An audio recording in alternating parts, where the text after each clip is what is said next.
Okay guys, so today I'm in Donegal and this will be my first bike ride that I've ever done in Ireland. I'm gonna go to, I think it's this one here, Lough Eske Castle. It's only about an hour of daylight left, but I still want to get out there and just do a bike ride. That's, yeah, so pretty stoked to be here. I was here last time I was here. I was actually walking across Ireland, living outside. So different times now. I've showed up with a whip and a mountain bike, and yeah, that's pretty interesting, the evolution. And also thinking back to those times, how strong and resilient I was walking around like that, and yeah, pretty cool. So we're still trying to keep on the strength and resilience program. So, okay, let's do this.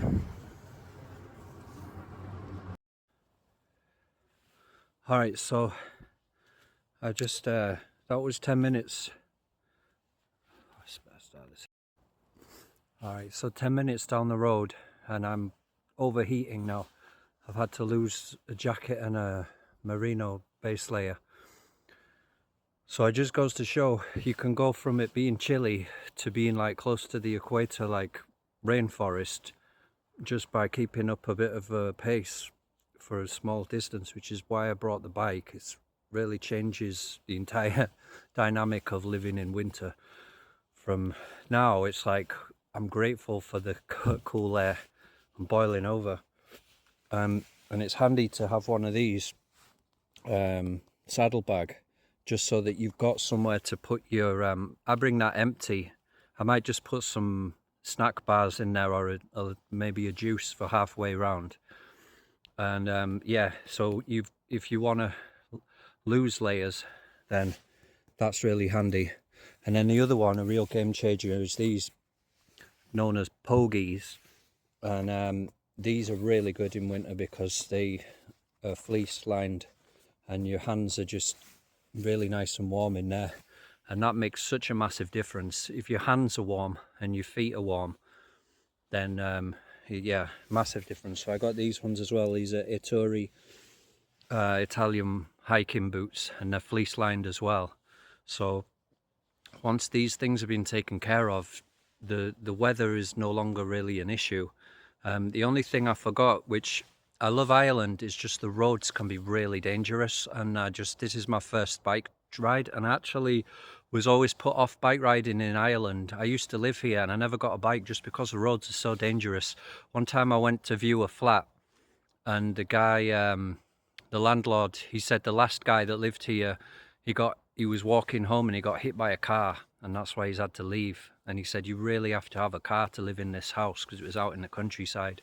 And that just put me off, you know, like, even though I had a car. Yeah, so it's a bit mad coming out maybe at this, the lights are changing or whatever, and I do have a high-vis vest, and I should have worn that in hindsight, but I've got lights and the pogies are reflective. So yeah, it's changed everything for me. Like, as soon as I'm on this, it's like I'm in a completely different state of consciousness. All that stress and anxiety has gone away now, for now. So yeah, it's my glasses have misted up, but my mind has demisted, and you're no longer sort of in the same kind of headspace as when you're just kind of sitting in this cold. When you're pumping through it, it changes everything. All right.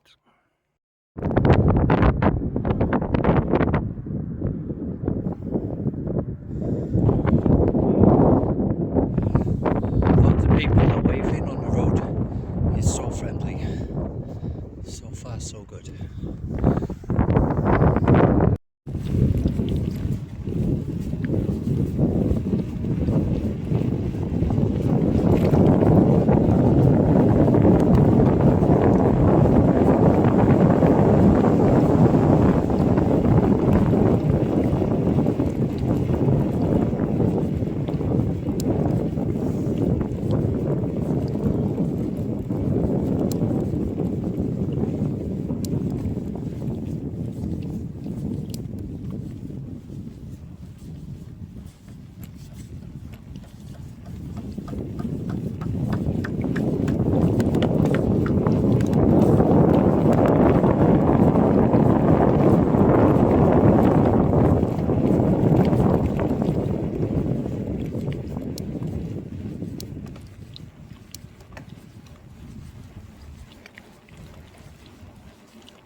smell the turf or the peat briquettes burning.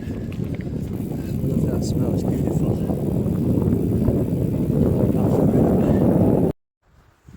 Well, I did the Tolkien loop the other day, but I think this place is way more like fits the bill. Like just looking at those hills over there, and I just imagine the people used to live inside those hills or something. Awesome. Join me as we descend down this hill.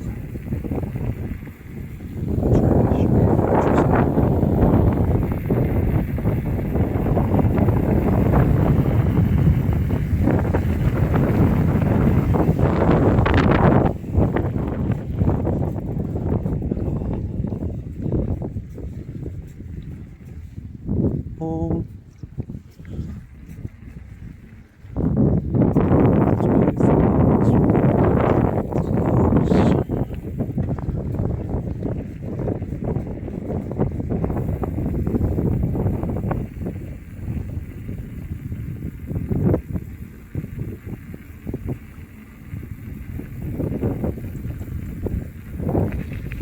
So I had to change my SIM card today, and I went with Tesco Mobile in Ireland. It's 20 a month. You get 200 gigabytes, and you also get 300 international minutes. So that's pretty cool. Because usually in the UK, this might get tricky not filming this bit, just to just pull over and keep it safe. Yeah, so got some international minutes, so might be able to phone somebody I met in India for a change or something, but to be honest, most people are on WhatsApp anyway. But anyway, yeah, smoothly transitioned. Lough Eske, and we shall find. And Eske shall help West. Eske shall help Sesk. Sesk shall help Eske. Team up.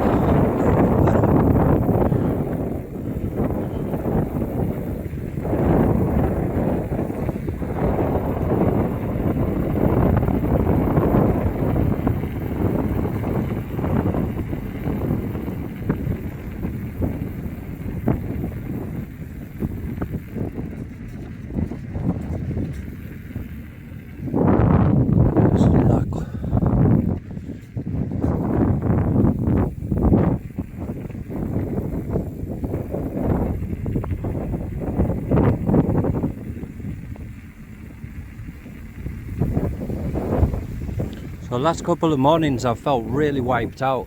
I'm not sure what it is. Sometimes some of the people who cook at the temple, they put way too much cooking oil in the food. Some of it was swimming on Sunday. The pasta was swimming in oil. There was a massive pool of oil at the bottom when I finished it. I don't know, but anyway, once I get moving, that tiredness is gone right now. And the cold, I appreciate it because I can't ride in hot weather. It just wipes me out. It's like riding into an oven, it's getting hotter. But with this cold, it's like you're boiling and the cold is cooling you off. So it's actually, nice. It's favourable for doing exercise. I've just got to try to set my pace and not get too excited. I have to actually try to go slower once I've got started.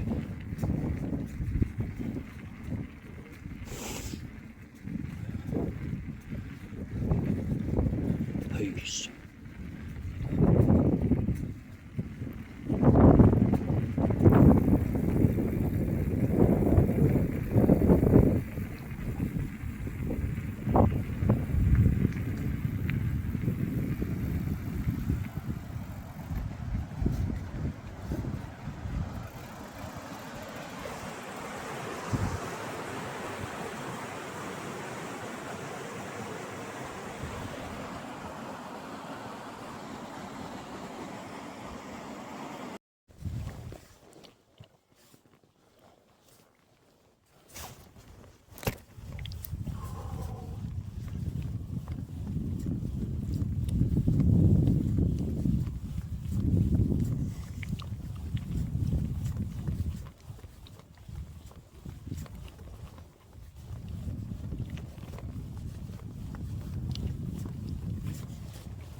Yeah, I think I've just reconnaissanced me a nice park up spot for tonight.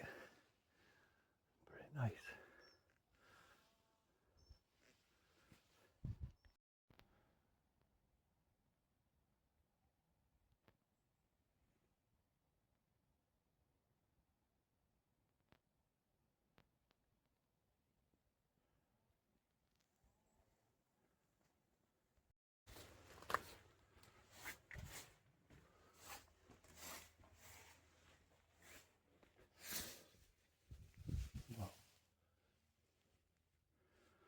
So there was a tree growing out of the chimney stack.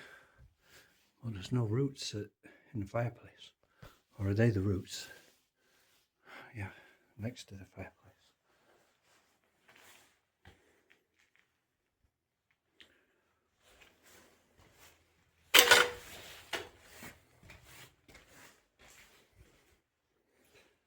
Wow. So fortunate to have a hearth in working order. This one's seen some days.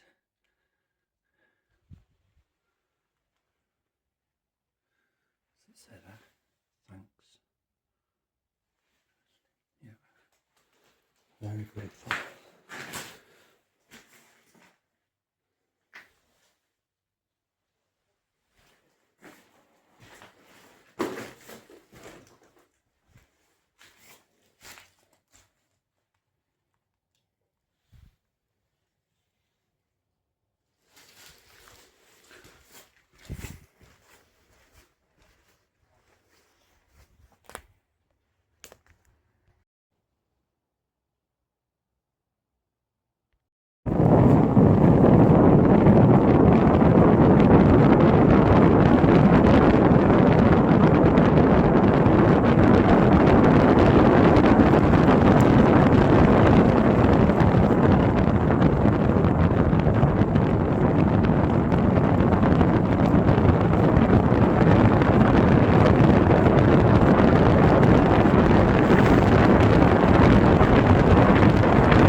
Lough Eske Castle.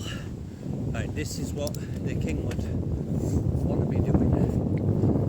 Coming out on a mountain bike like this. Fit for a king. Respect and massive energy.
Lamborghini. Nice. Alright, that was it guys. It's 4:30. I'm back on the road I started. I think I started at about 2:30, something like 2:45. So yeah, quite a nice easy ride. was all on road. I was going to go to this other place today, Glen Neath, but part of it didn't even have a footpath marked on the map, so I think it was going to be potentially like a flooded footpath, like what happened at Lough Eske, and it took 2.5 hours to go 5 clicks. So I'm just going to stick to the paths, the paved, or like single tracks and stuff. I'm not going to get into these like footpaths because it's basically just walking through water. It's not a whole lot of momentum and such to it, but I've mapped it out anyway, so it's there for another day. There's somebody on the path now, so I'm gonna put down the phone. Alright, so once I've got back from the bike ride, I heat up some water in the cooker, pour it into this little basin here. Got a USB light running off the Lough Eske. The water goes in here, got face cloth, I then get stripped down, do one half, dry off, put a shirt on, do the bottom half, put everything new, clean, every day like that, so staying fresh. And we're not having to like go into freezing cold water because of my health. I have to avoid that because I'll get really bad headaches and seize up. But I might try it again. I was going in the sea in the place where I live for quite a while, but sometimes it would make me crash out for about 5 hours afterwards. I'll go into a type of like blooming hibernation or something. So this is much easier. I've still got a little bar of soap from India. Thanks DWP, that soap cost me 2.5 grand, and they stole my Christmas benefit, my Christmas bonus. You tight suckers, again today. But thank God, I've literally been evicted from the UK due to oppression. I cannot exist. So anyway, we'll talk about that another one. I'm trying to keep it cheery. So the bike ride enables this section to go on very, very comfortably with the temperature differential, because I'm right now boiling, so it's very convenient. I'll be right back. Alright, so after the bike ride, I decided I'm doing the marathon, yeah? So I'm trying to go out every single night, and I'm not doing a lot. I'm doing like 20 minutes with a few books and presenting them to people on door to door. And today, I just remembered a video I made years ago, and it was called Smiling Video. And I just tried to selfie record myself walking along smiling for as long as possible without stopping. And that's what I tried to do tonight. Well, I did it. It worked. I kept smiling for 1 hour, no matter what anyone said. And it was Donegal. I thought Donegal was really good. Like, I seem to remember when I walked through here before, when I walked around Ireland on foot, I seem to remember Donegal was really friendly. This guy came up to me in a car park and gave me like fresh fish that he just caught and cooked in some tin foil, and like just people were so friendly when I was living outside. Oh, tonight, like, wow, compared to Derry last night, everyone in Derry was like, yeah, sure, like they were so open. Everyone here tonight was like, no, not interested, no, just completely different story altogether. But it was so cool because I was just going to keep smiling no matter what happened. And I think I've got to keep that going. And I've come into the supermarket there now, and I was just smiling, walking around, and the difference, like, just walking around the shop, people saw me smiling, and they were like, "Oh, how you doing?" And they started like talking to me because they saw I was smiling. They thought, I don't know, like I was smiling to them, like I knew them, but people were literally just like started communicating with me because I was walking around smiling. It was really cool. So yeah, like I'm just thinking now, I just want to force myself to smile all day. Like that's what life is about, innit? It's about being happy. So like it actually starts to stick. Like if you walk around with a smile, you start actually looking at everything like you're looking at it with a smile on your face. It's like I was just walking around in there now, and it's like everything I'm looking at, I'm smiling at it. So you're sending that energy of like you're smiling at everyone, you're smiling at everything. It's amazing. Like, so that was the result tonight. Going out on the mission of compassion was just to keep smiling, and I was like, maybe the best result.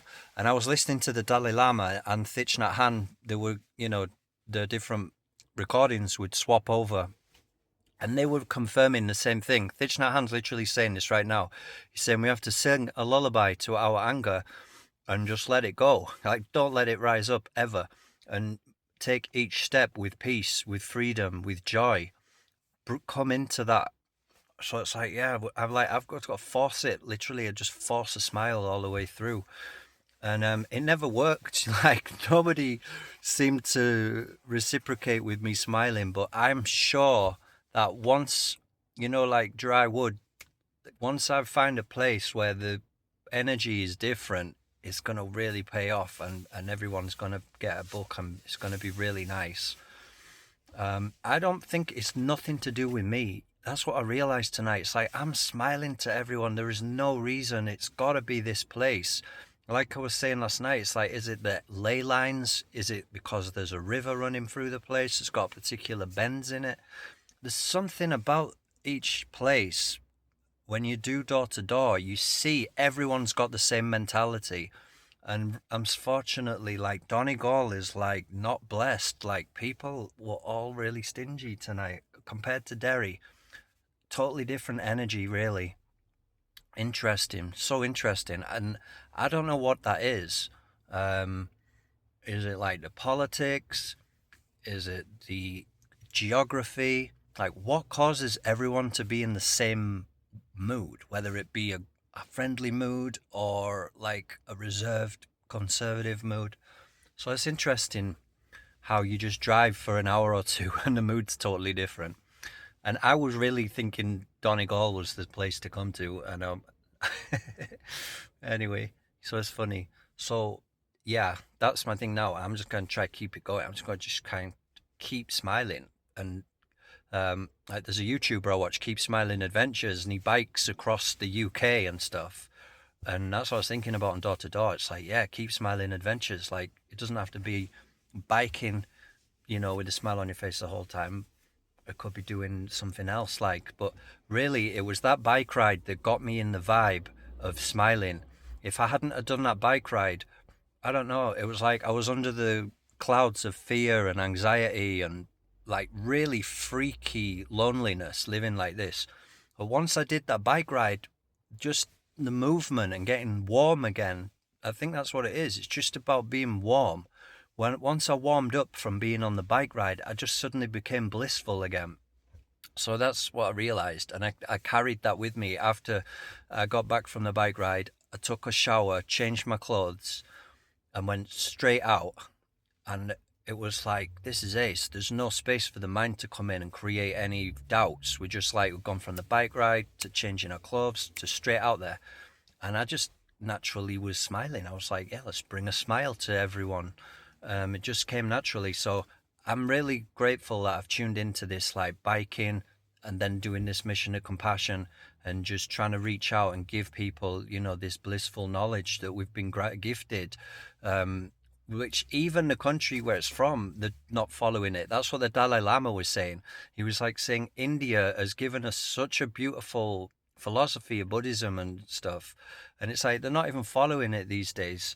And he was saying, come on guys, you could stop chasing after the external beauty and actually promote what you've got to the world, and yeah, so like we're really blessed to have actually like received this and actually practicing it, like not just like, oh, I know about it. Like most Indian people, when you meet them, they're like, oh yeah, we already know about that. But they're not doing anything about it, because if they were, they would actually be into helping it and get, they would actually be like, come in and like, yeah, oh right, cool, you're doing it too, nice one, let's link up. But there's not that. It's like we're into it.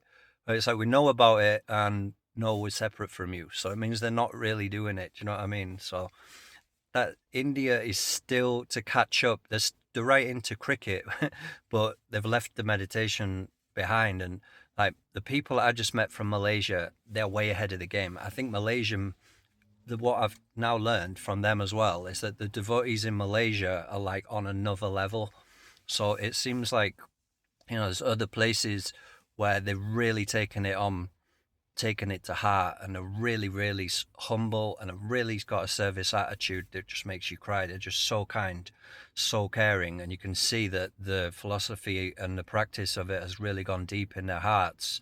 And they're such the best quality people you could ever meet. Like, I'm so enchanted by that house program the other day. Like, they were practically worshipping me. Like, that was such a level of kind hospitality I've never experienced in my life. Really amazing. So yeah. So anyway, I'm just a hard-hearted, selfish fault finder, but if I could just spend my life walking around forcing myself to smile all the time, that might be a semblance of success.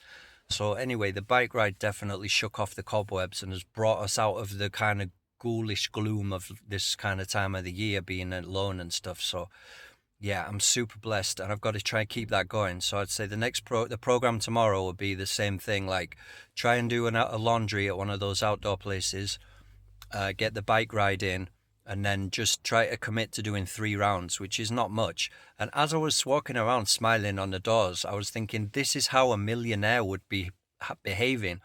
Like, if you were a millionaire, I would be like going out and trying to distribute my wealth to people with a massive smile on my face. And I realized, like, I don't have anything to get hung up about these people not wanting it. It's like, I still wish them well. I still love them, whether they want it or not.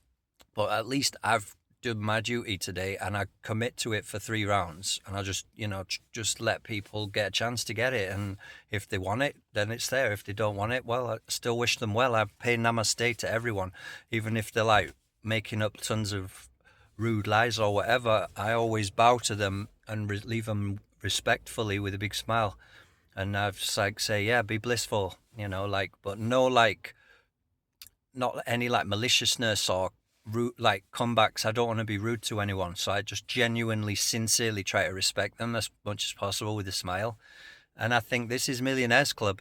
That's what ChatGPT told me the other day. I was asking ChatGPT, can you make me a millionaire overnight? And ChatGPT said the first thing you have to do is create a container.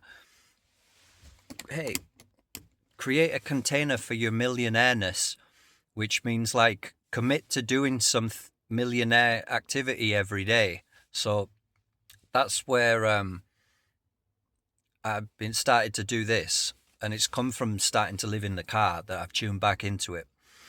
And yeah, so it's like we do like this millionaire go out and just give you millions, and then you're in the millionaire zone for that time period, and you just keep that going every day. You're naturally gonna attract that millionaire what do you call it?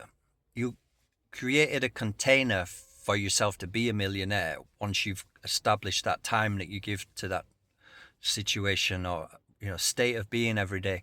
And what I just learned recently this week is that joyfulness brings wealth, not that wealth gives people joyfulness. Wealth is never going to buy you joyfulness, but joyfulness is going to attract wealth. So start off by being joyful, then that's going to bring the wealth in. Don't think, oh, when I'm wealthy, then I'll be joyful.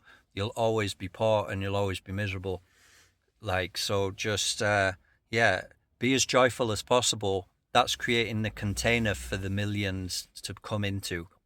And then it's just a matter of allowing that, keeping that window open, you know what I mean? Like, keeping the stars aligned so that the nectar can descend and fall on your head and bless you.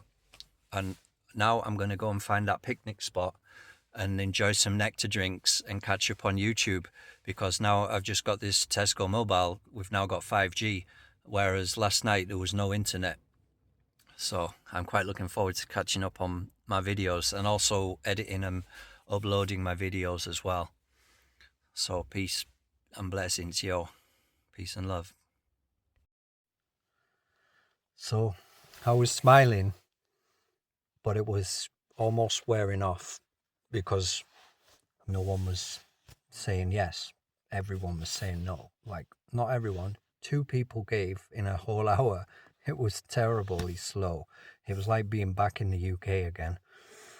And it's funny because that was our first experience in Ireland, and you'd think, oh, Ireland, now it's going to be nectar. No, that was like being in England, in Bournemouth or something, where it's like unbelievably slow and hardly anybody gives. Or Wales. Like I did some place in Wales having Aberystwyth, and it went for like 1 hour and one person gave. And I was just like, I quit after that. I was like, no, there's no point going through that, putting myself through that, like, blooming slog.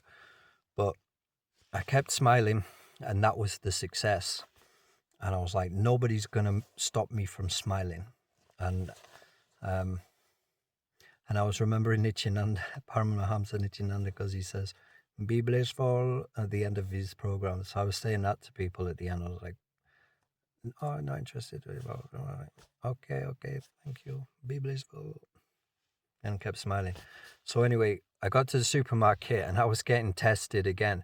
I saw the recycling machines on the way in, and I remembered, oh, Ireland, now we get to recycle cans and bottles again. Now we don't just throw them in the bin. Now we get money. Way! So I remembered I had some plastic bottles here. So I went and got them, and I put them in the machine, and it just refused to accept them. And I thought it was because I had to like blow them. Maybe there was a dent on the bottle or something. So I was trying it over and over again. Couldn't get them to accept them. It turns out they've got to have a special logo on them. So it means that they're like returnable. And these ones were like from, I don't know, like Northern Ireland or something, or England. So they're not allowed, they don't go through the machine, even though they're totally legit bottles. So that was a test. I was doing it with a smile on my face the whole time. And then I had to like go outside and put these bottles in the normal bin outside and get no money for them. And I'd literally gone back to my car to get them, only to find that I couldn't return them and I had to put them in the bin. But anyway, I walked into the supermarket and I was still smiling. And then I pick up a basket. And then when I go to look in the basket, there's a bag of like frozen cherries in the basket. That never happens. There's never food already in the basket. And I was like, what's that? It's like a melted, thawed out bag of frozen cherries left in the basket. So that was another test. These are like tests. And I was like, okay, be blissful. So I'm going around the shop, and then I got to the checkout, right? And I only had like, I don't know, a few items, like some beverages, a crate of water, and some bread buns, because somebody gave us 2 tins of soup. So I bought some bread buns, a crate of water, and a few bevies. So it was like practically nothing in my basket, really, yeah. And this woman in front of me, she had 100 quid's worth of stuff with her, and I was just praying. Like, I put my basket right in front, hoping that she'd see that I had hardly anything and she would let me go first. But she had a blooming toddler, so she was totally engrossed in her kid, and she just didn't think of letting me go first. So then my mind was, starting to like, this Donegal place, man, everyone's like, there's no service attitude here. Like, everyone's totally, nobody could give a donation tonight other than these people from Sri Lanka. They were kind. But the only other person was like, one other person gave something, and it was an elderly lady. And then other than that, there was one woman gave 2 tins of soup. That was it in a whole hour. It was so slow. For all of those other people to say totally no was really weird. Like, I wasn't expecting that for Ireland, yeah. So, yeah, I could see that my mind was trying to get fried, yeah. And I was like, okay, this is where it's going to be difficult, where reverses come along and stuff. And then I was thinking, come on, like, we have to let go of these things and just be patient and stay blissful, like, stay smiling no matter what's going on. And, but I could feel my mood slipping. And I bought a can of Monster for the bike ride, yeah? And it said 285 on all of the prices. And when I took it to the till, the woman said €3. So I thought, oh, like, I remembered something that happened the last time I was here. It was like, those small copper coins, you're not allowed to use them and people had been giving them to me, when I was, I don't know, like for books and stuff. They were giving me these coins that Ireland has stopped using, like 1p and 1 cent and 2 cents. You can't spend them in the shops. They won't accept them. You have to put them in a blooming charity box or something. They're obsolete. So it's like, when the woman today said €3, in my mind I thought, oh, maybe it's like 15 cent is like unacceptable or something, like, so she has to bump it up to €3 because the 15 cent she wouldn't be able to give me the change because they don't use copper coins. So I thought it had gone to the blooming 5 cent. So when I paid for my stuff at the till and I had to wait ages, I heard this woman, she spent like €100. It was like the whole entire conveyor belt was covered in stuff. And literally, anyway, so when I went to get my change, yeah, she gave me there was a copper coin in it. And I said, look, I know that we don't, there's no point giving me that. No one will accept it.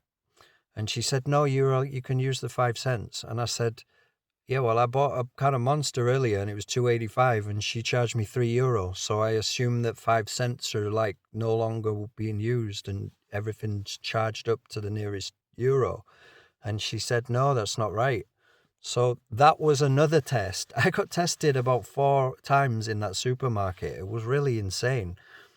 And like, I was literally getting knocked at that point where it was 75 cent of change. And I said, look, just keep all of the change because I don't even want to deal with coins anymore. I don't like them. And she was like, that's 75 cent. You should really keep it. And I was like thinking like, oh, I'm getting frustrated here. I don't want anything to do. Do you know what I mean? It's just in the past when people have refused my money, then I got really pissed about it in the shop. I was trying to put these coins into the blooming one of those self-service machines that accepts coins, and it wouldn't take the ones and twos.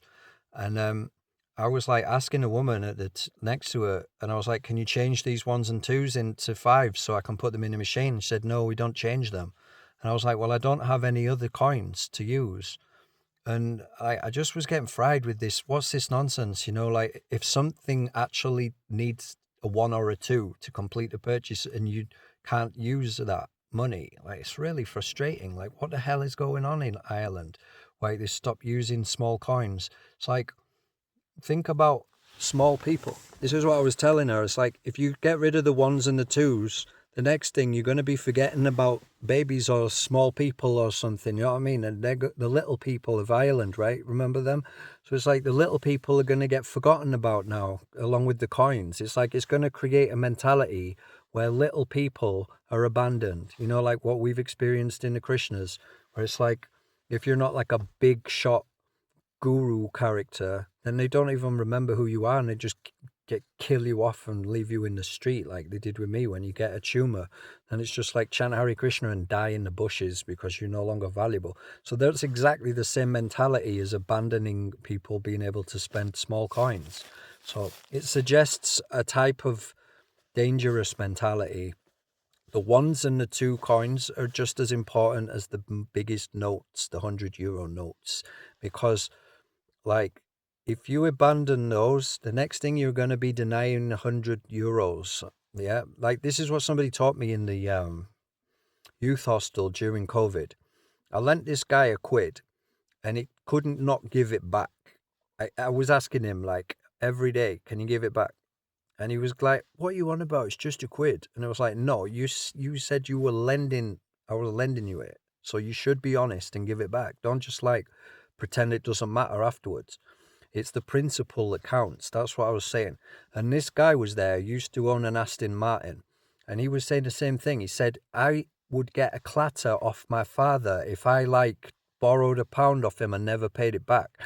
And he said, my father told me that if you do that on a small coin, the next thing you'll be ripping someone off for a few grand, and it's the same mentality. So if you let it slip on a small coin, you'll be then setting up that mentality for letting it slip for a larger amount. So I remember all of that when I seen in Ireland that they don't use the small coins.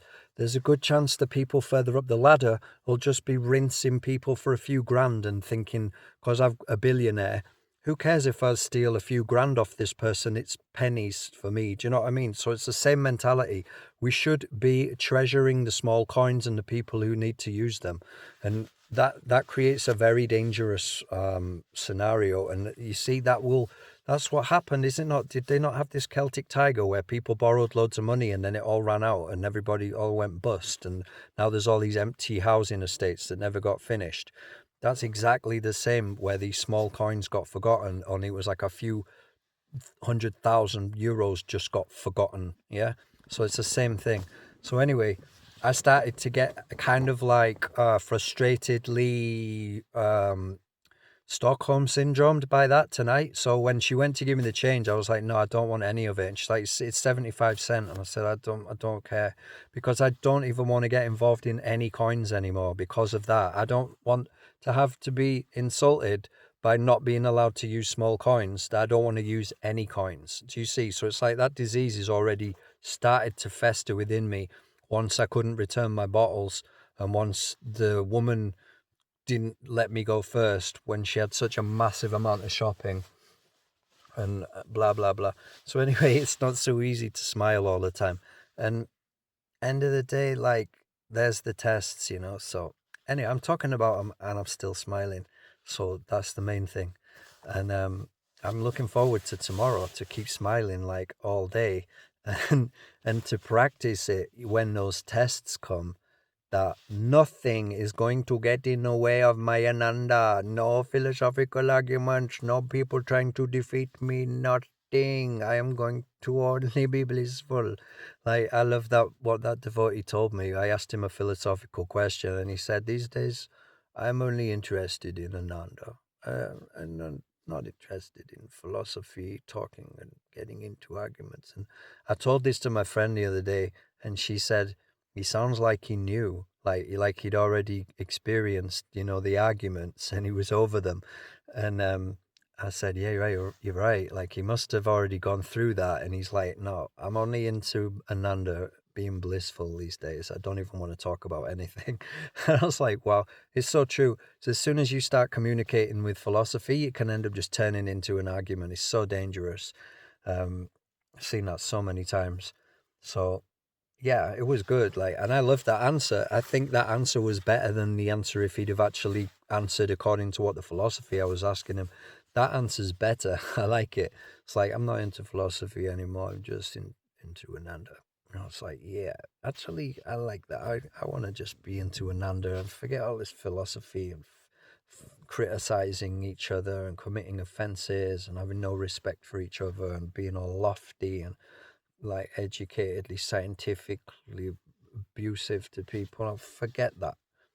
Just blissful Ananda. And that's it. And yeah, all of this stuff in the material world, like the bullshit blowing the breeze. In other words, just the breeze. Just let it blow. And don't get caught up in all of these crazy details. I have to carefully take the thawed out cherries out of the basket and put them somewhere out of the way. But yeah, these things, yeah, it's like almost like bipolar. If you force yourself to keep smiling, I can feel it's like there's a storm cloud brewing where it's like my other side is like, no, I want to come out, I want to be fried, I'm not going to allow you to keep being happy. That's what literally Thich Nhat Hanh then started talking about this. He's like, people come to his retreats, he just said it now, and he said they, on day one, they leave because they can't face being blissful in meditation for another 4 days. They come and they can't make it through the first day. He said big billionaires come and they try to practice being blissful for 5 days and they're out of there on the first day. It's like, what? We just got to sit here and be blissful all the time? No way, I'm getting out of here. They can't handle it. So we're attached to being miserable. We're attached to suffering. We're attached to complaining. So this smiling challenge is now going to be my new marathon for this month. It's all about smiling all the time, no matter what anyone does or says. And I think that's the Dharma of the Buddha. Yeah, it's about if we're going to actually, be against suffering, then we've got to be against not smiling. And it's like, keep smiling. It's the way to counteract suffering. It's got to be. Okay, that's my little bits. That was my. What happened next? The tests in Lidl, where I went to recycle and the machine just completely refused every single one of my bottles. And I'm like, what is going on? And I guess it's because they never had the return logo on them. So they were like still from that previous country that we're trying to run away from, that we've been driven out of. We've had our walls drilled in. We've had our medical records deleted. We've then supposed to be allowed to go for private medical treatment overseas because we're not being looked after by the NHS. We got all that money stolen back for getting private health treatment overseas. I quit, guys. You win. You're too cruel. I'm going to just get smashed out of my house. I'm not allowed to go to hospital. When I tell devotee, that devotee tells me, shut up and chant Hare Krishna, basically, like I'm in Maya for even describing what I've just been exposed to. He doesn't even want to know. That is another type of genocidal British psychopath that can't tolerate you and just has to silence you and shut up and get out of here. So we're moving away from there and we're practicing being blissful.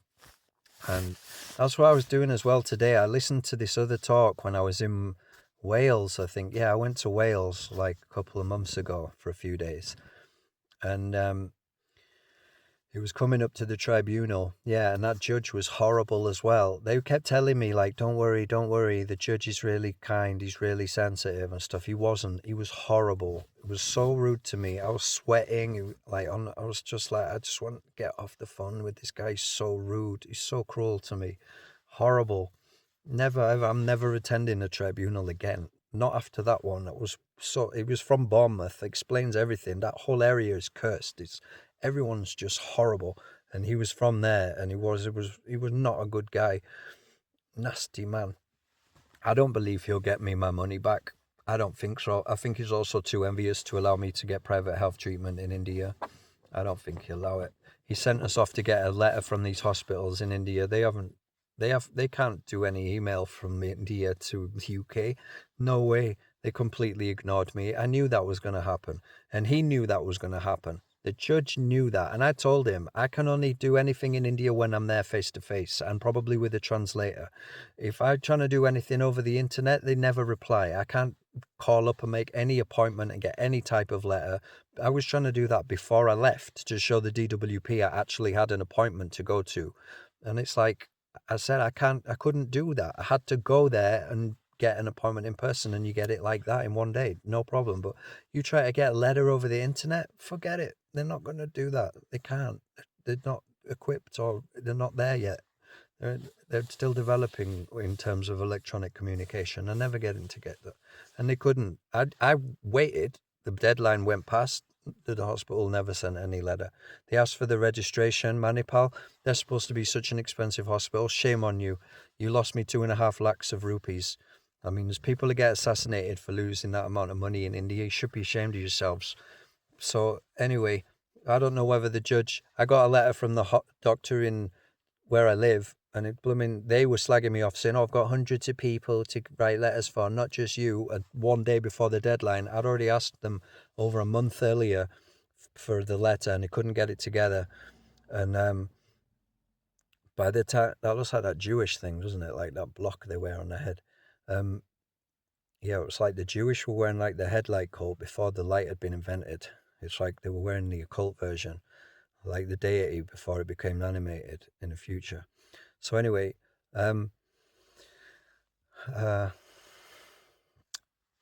yeah, I can't remember what I was saying. Like, 'cause anyway, yeah, I don't think Manipal,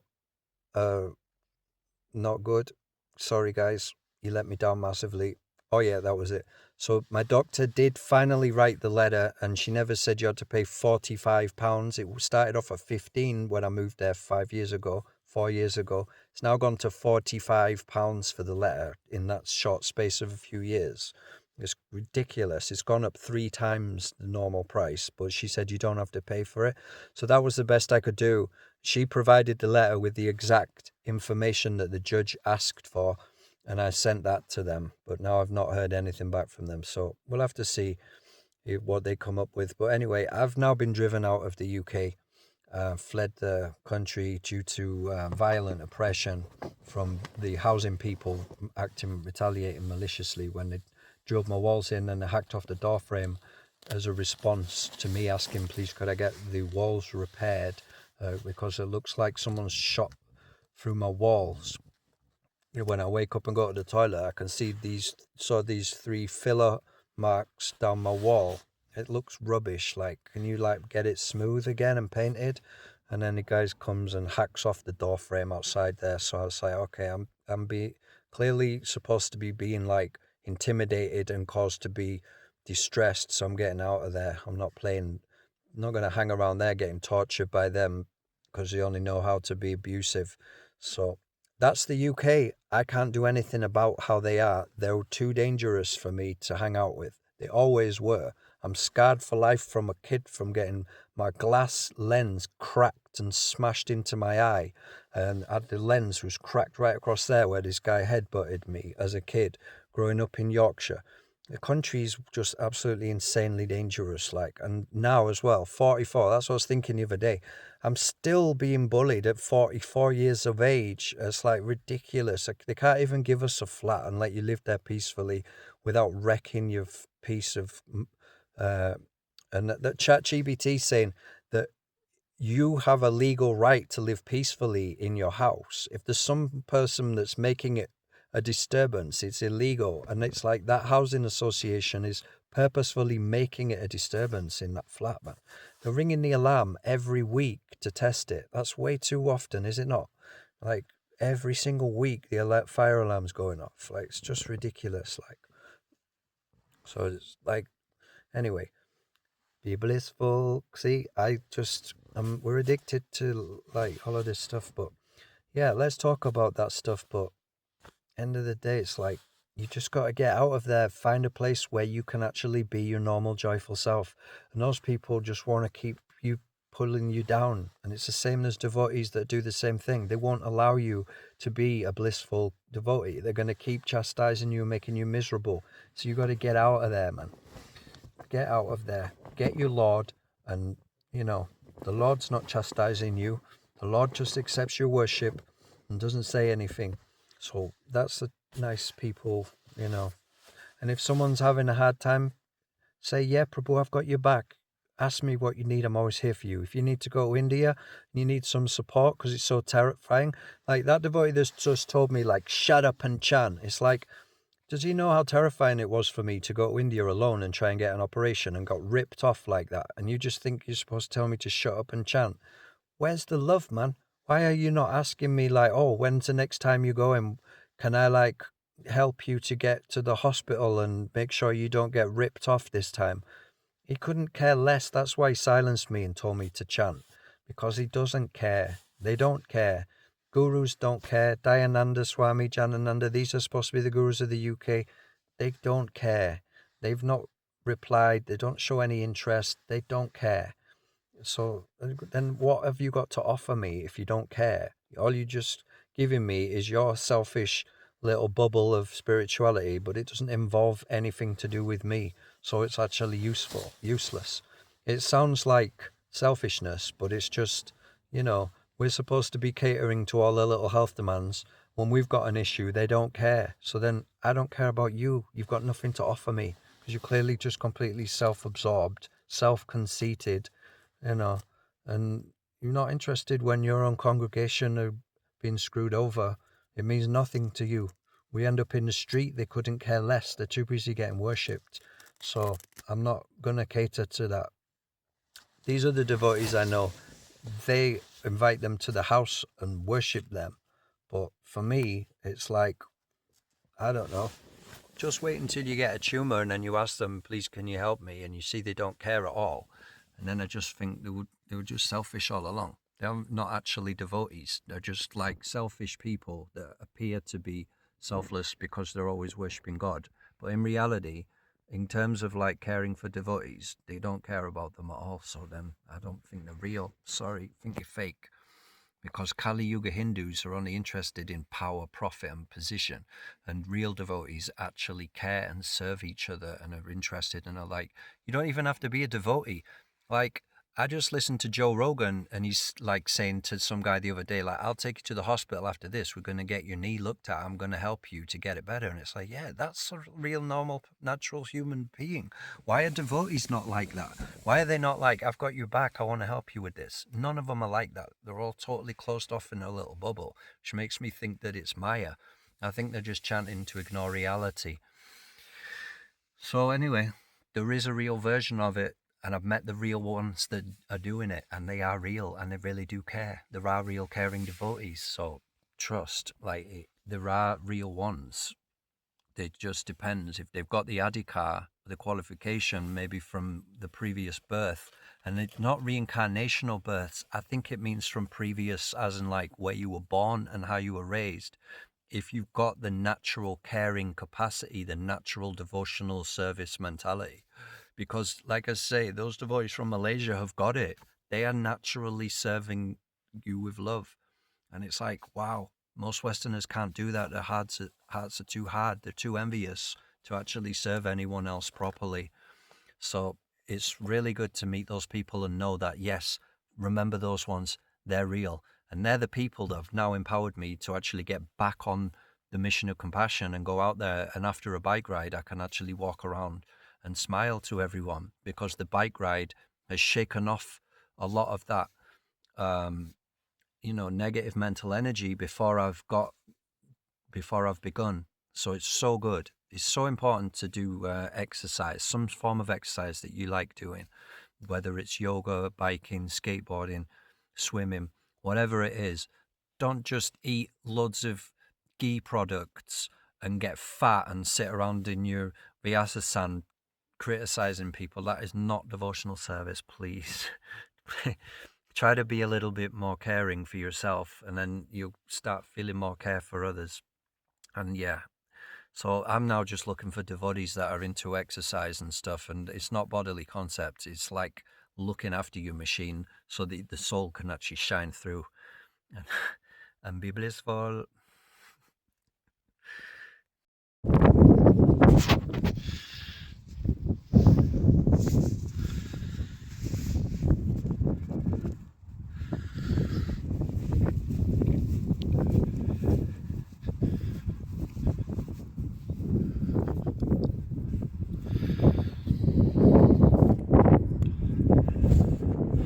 Right, this is the knockout monument for those who served. Yeah, big ups. All those with the service attitude. Respect.